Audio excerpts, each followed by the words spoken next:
Study IQ IAS, अब तैयारी हुई अफोर्डेबल।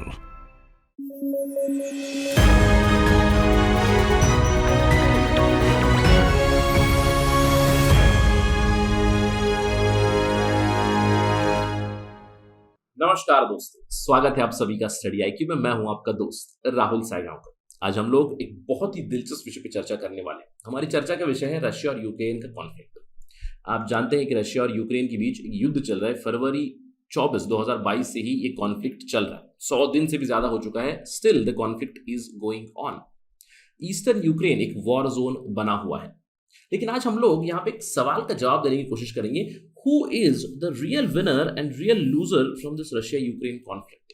हम क्वाइट श्योर कि आप थोड़ा सा कंफ्यूज जरूर हो गए होंगे।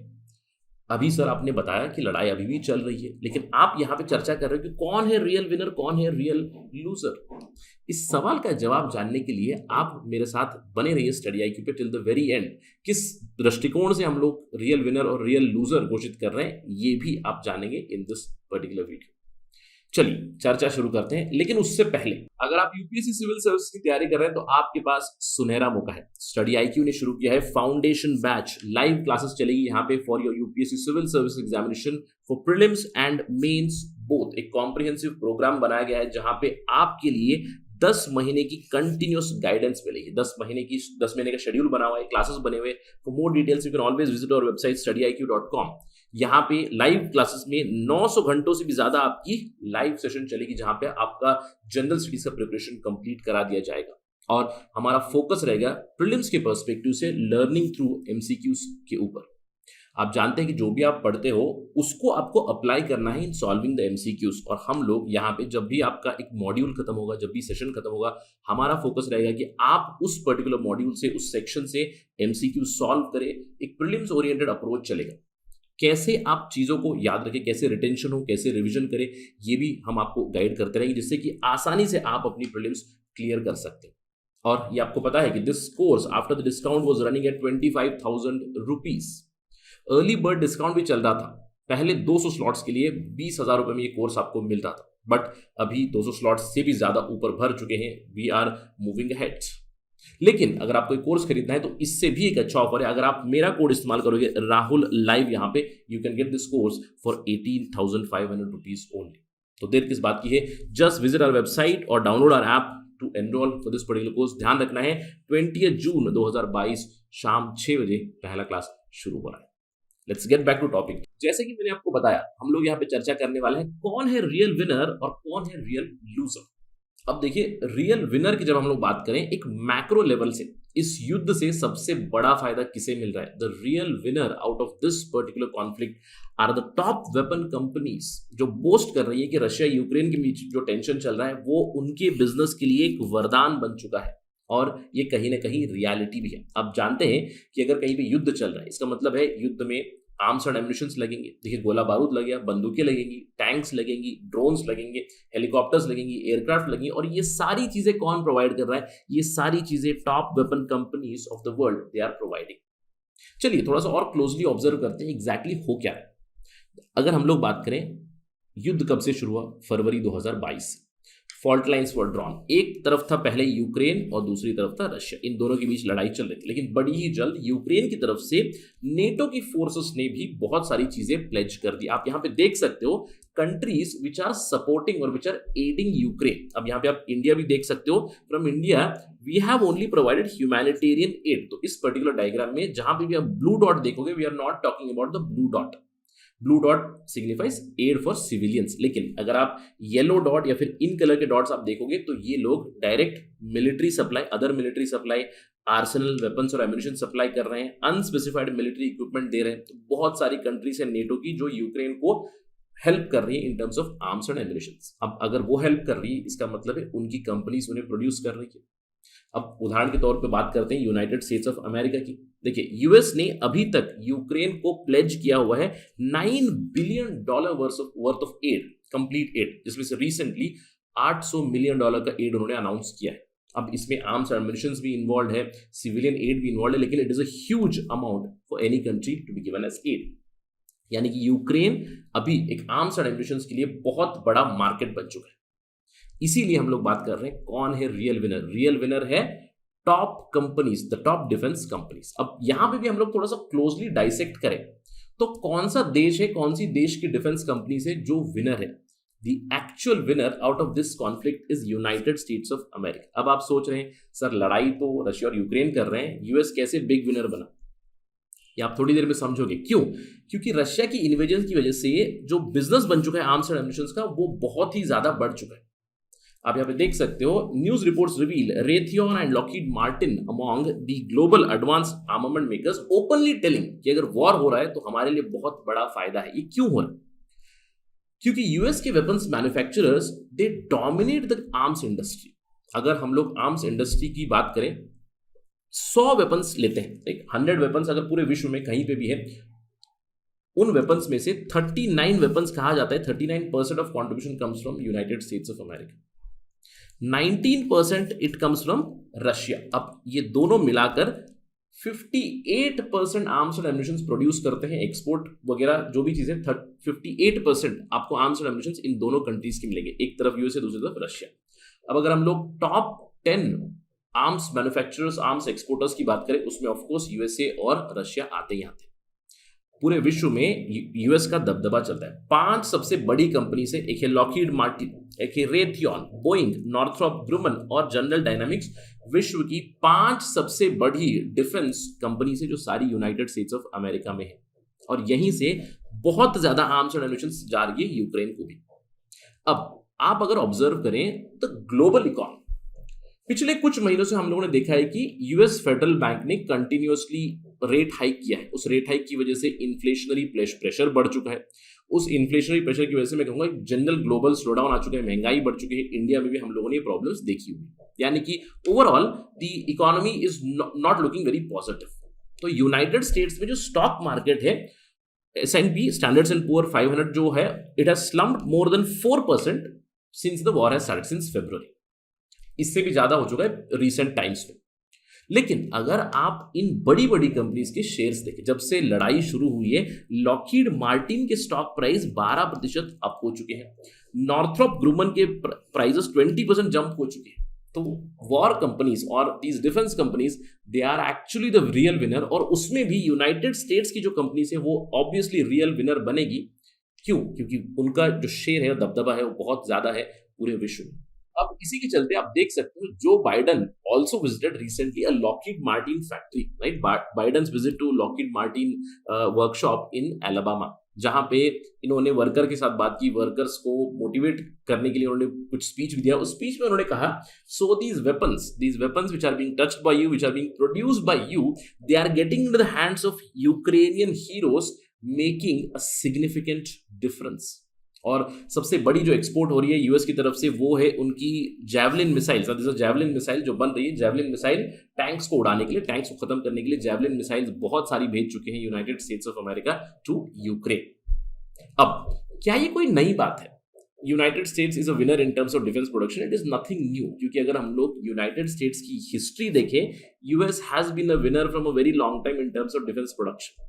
इनफैक्ट मैं कहूंगा, इनकी जो इकोनॉमी है वॉर से सबसे ज्यादा फायदा लेती है, right? They sell war basically. अगर हम लोग फर्स्ट वर्ल्ड वॉर की बात करें, जो 1914 से 1918 तक चला था, वहां पे पहले हाफ में मैं कहूंगा 1914 to 1917 United States of America war में इन्वॉल्व नहीं था, न्यूट्रलिटी मेंटेन की थी। उन्होंने 1917 में वो जंग में उतरे थे।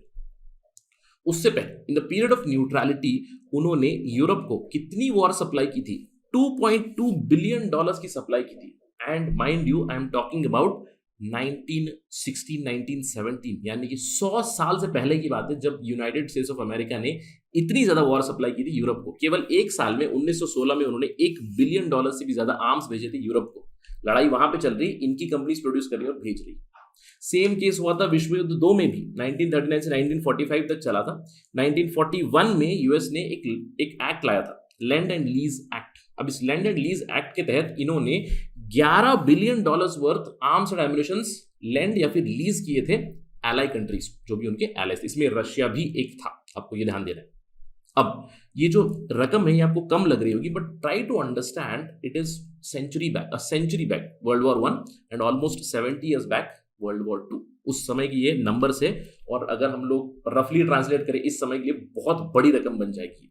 सो United States has been a winner and even now it is a winner. जैसे कि मैंने आपको बताया, they feed on the war. जब भी लड़ाई होती है, जब भी कोई कॉन्फ्लिक्ट होता है, they feed on it and they are still feeding on it. So, who is the real winner? The defense companies. Which country is the real winner? United States of America is the real winner, क्योंकि उनका दबदबा चलता है। अब सवाल उठता है, कौन सबसे बड़ा लूजर है? अब इसमें सबसे बड़ा लूजर रशिया है। देखिए, जब भी युद्ध खत्म होगा, शायद रशिया ईस्टर्न यूक्रेन पे कब्जा कर ले, डोनेट्स्क लुहांस्क पे कब्जा कर ले। इन टर्म्स ऑफ टेरिटरी शायद वो विनर बन जाए, लेकिन सबसे बड़े लूजर बनेंगे यहाँ पे from the arms and ammunitions perspective. क्यों? चलिए आपको समझा देता हूँ। एक एनालॉजी की बात करते हैं। हाल ही में आईपीएल हुआ। देखिए, फर्स्ट ऑफ ऑल वॉर चल रहा है, I am not trying to be insensitive here, लेकिन एक एनालॉजी करके मैं आपको समझाने की कोशिश करता हूँ। रिसेंटली आईपीएल हुआ था, आपने देखा आईपीएल में कौन सी टीम जीती? Gujarat Titans, right? Gujarat Titans, Hardik Pandya captain थे उसके। तो जिन्होंने भी अच्छा परफॉर्म किया, उनकी शेयर वैल्यू काफी बढ़ गई, उनकी मार्केट वैल्यू काफी बढ़ गई। आप जानते हैं कि हार्दिक पांड्या की टीम जीत गई। Hardik Pandya is being dubbed as the next Indian captain also. Explosive batting की। अब उसी टीम में डेविड मिलर भी थे। डेविड मिलर की मार्केट वैल्यू भी काफी ज्यादा बढ़ चुकी है, क्योंकि इन्होंने परफॉर्म किया। अब यही एनालॉजी हम लोग यहाँ पे लगा दें। रशिया का वॉर चल रहा है, सभी की नजर इस वॉर के ऊपर है, और मैंने आपको बताया रशिया का भी दबदबा चलता है। 19% जो आर्म्स एंड एम्युनिशंस एक्सपोर्ट होते हैं, एक्सपोर्ट मार्केट में 19% शेयर रशिया के। हम भी बहुत सारी चीजें रशिया से इंपोर्ट करते हैं, लेकिन जिस तरह की इनकी परफॉर्मेंस रही है इस युद्ध में, इसकी वजह से they will be the biggest loser. क्यों? क्योंकि इनका जब भी डिफेंस में जो पिच होता है, जो बेचने वाली चीज होती है, यूएसपी होती है, वो कहते हैं कि हमारे जो आर्म्स एंड एम्युनिशंस है वेस्ट के कंपैरिजन में काफी चीपर है, इजी टू मेंटेन है। इसी के चलते उनका मार्केट भी बहुत बड़ा था। 2017 से 2021 तक 19% शेयर था उनका, second only to US. US मैंने आपको बताया 39 to 40% arms and ammunitions all over the world. लेकिन अभी क्या वो पिच कर सकते हैं? क्योंकि इतनी बड़ी फेलियर हो चुकी है। देखिए, रिपोर्ट्स ये बता रही है कि Russia has lost more than 1000 tanks, 50 helicopters lose किए, 36 फाइटर बॉम्बर्स लूज किए, 350 आर्टिलरी पीसेस बर्बाद हो चुके हैं इनकी, apart from thousands of Russian soldiers. So the next question is, सबसे पहले रशिया को खुद अपनी डिफेंस इंडस्ट्री और बढ़ानी पड़ेगी। उनकी बेसिक रिक्वायरमेंट, उनकी खुद की डोमेस्टिक रिक्वायरमेंट भी है, लेकिन एक्सपोर्ट के दृष्टिकोण से अभी क्या लोग उन पर भरोसा करेंगे? ये एक बहुत बड़ा सवाल रह जाता है, right? So biggest loser is Russia, biggest winner is United States of America. अब सवाल उठता है, is USA the only winner? Of course not, USA is the biggest winner. लेकिन अगर हम लोग बात करें सिप्री की research, right, Stockholm institute of Peace Research institute ने बताया है कि 10 कंट्रीज हैं जिनका शेयर है वर्ल्ड आर्म्स ट्रेड में 90.3%। अब उसमें टॉप 5 कंट्रीज आती है, यूएसए और रशिया 1 and 2, उसके अलावा फ्रांस, जर्मनी, चाइना, और अगर मैं दूसरे कंट्रीज की बात करूं, there is Israel, there is Italy, there is South Korea, there is United Kingdom. इन कंट्रीज का नाम ले सकते हैं, टॉप 10 एक्सपोर्टर्स में आते हैं। लेकिन ये जो टॉप 5 की बात करें, वो कंट्रीब्यूट करते हैं अबाउट 75.9%। 2016 से 2020 का नंबर है। अब यूएसए तो कर ही रहा है, इसका मतलब है मार्केट डिफेंस का बढ़ रहा है, तो दूसरे कंट्रीज भी धीरे धीरे और भी अपनी प्रोडक्शन बढ़ाएंगे और भी ज्यादा एक्सपोर्ट करेंगे, यानी कि आर्म्स एंड एम्युनिशंस धीरे धीरे और भी बढ़ेंगे। और क्योंकि रशिया लूजर है, तो दूसरा विनर कौन बन सकता है? China will gain for sure.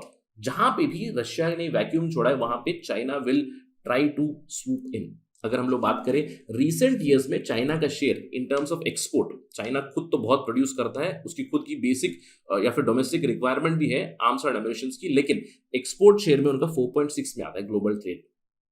और ये लोग शुरू भी कर चुके हैं एक्सपोर्टिंग धीरे धीरे, और अगर वो अपनी एक्सपोर्ट की कैपेसिटी बढ़ा दे, ऑफकोर्स बढ़ा भी सकते हैं, क्योंकि चाइना अभी फिलहाल वर्ल्ड का सबसे बड़ा शिप बिल्डर तो है ही है। इसके अलावा ड्रोन टेक्नोलॉजी में काम कर रहे हैं, आर्म्स और एम्युनिशन भी वो लोग डेवलप कर रहे हैं। रशिया की जो कंपनीज है वो काफी प्रॉफिटेबल बनी हुई है in last few years, so they can export also. At the moment अभी फिलहाल रशिया से कौन खरीदता है? अगर हम लोग 40 बड़े इंपोर्टर देश देखें, उसमें से कुछ ही देश है जैसे कि पाकिस्तान, बांग्लादेश, म्यांमार, ये majority arms and ammunitions import करते हैं चाइना से। लेकिन क्योंकि अभी रशिया ग्राउंड अपना लूज करेगा, तो China will slowly and steadily swoop in there. अब ये तो चीज बहुत ही गिवन है कि चाइना कैनॉट कम्पीट और China cannot replace the other countries because Chinese products और चाइनीज आर्म्स और एम्यूनिशंस अभी तक प्रूवन नहीं है. दे कैनॉट रिप्लेस यूएस और European weapons but they can just complement them. जहां पे भी रशिया ने फेल किया है, जहां पे भी रशिया ने एक वैक्यूम छोड़ा है, तो वहां पे चाइना अपने वेपन्स बेच सकता है provided they do well in the combat situation. Right, तो चाइना के लिए भी काफी अच्छी ये अपॉर्चुनिटी है. लेकिन मैं कहूंगा एक मैक्रो पर्सपेक्टिव से, एक मैक्रो स्तर पे, who is the biggest loser? Yes, of course Russia is the loser, but I would say the entire world is loser from this particular war. क्यों? क्योंकि आर्म्स एंड एम्यूनिशंस और भी ज्यादा बढ़ने वाले हैं पूरे विश्व में. जो वर्स्ट साइड है रशिया यूक्रेन कॉन्फ्लिक्ट का, पूरा विश्व और भी ज्यादा कॉन्फ्लिक्चुअल बनेगा, और भी ज्यादा लड़ाइयां बनेगी. क्यों? क्योंकि जब से रशिया यूक्रेन का युद्ध शुरू हुआ है, सभी देशों को यह पता चल चुका है कि हम और भी ज्यादा सेल्फ सफिशिएंट बनने की जरूरत है, हमें और भी ज्यादा सेल्फ सफिशिएंट बनने की जरूरत है, और इंडिया इसका प्राइम एग्जाम्पल. अब मैं ये नहीं कह रहा कि इंडिया की वजह से कॉन्फ्लिक्ट होगा. देखिए, इंडिया ने तो कह दिया, अप्रैल 2022 में अनाउंस किया कि हम लोग हमारे जो हेलीकॉप्टर से, टैंक इंजन से, मिसाइल से हम लोग और भी ज्यादा बढ़ाएंगे. आत्मनिर्भर भारत प्रोग्राम आपको पता है. तो इंडिया तो अपनी डिफेंस प्रोडक्शन बढ़ा ही रहा है, लेकिन केवल इंडिया बढ़ा रहा है क्या? नहीं. India talks about Vasudev Kutumbakam, but what about the other countries? Other countries are also ramping up their defense production, जैसे कि ब्राजील हो गया, टर्की हो गया, यूएई हो गया.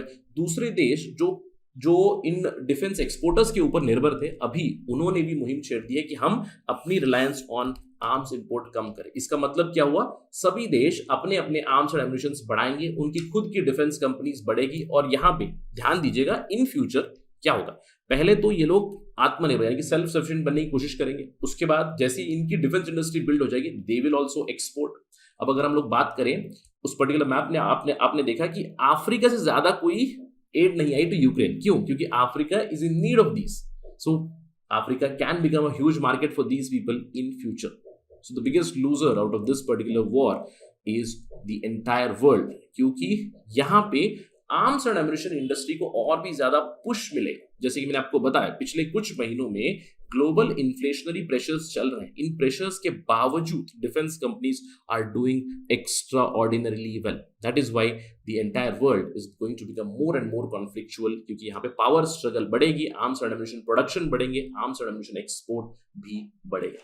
That's the answer for your question. Who is the real winner and real loser out of this Russia-Ukraine conflict?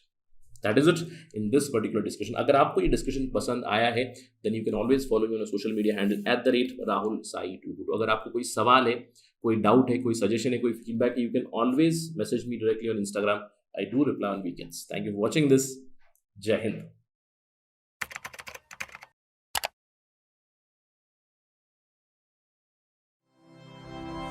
Study IQ IAS. अब तैयारी हुई अफोर्डेबल.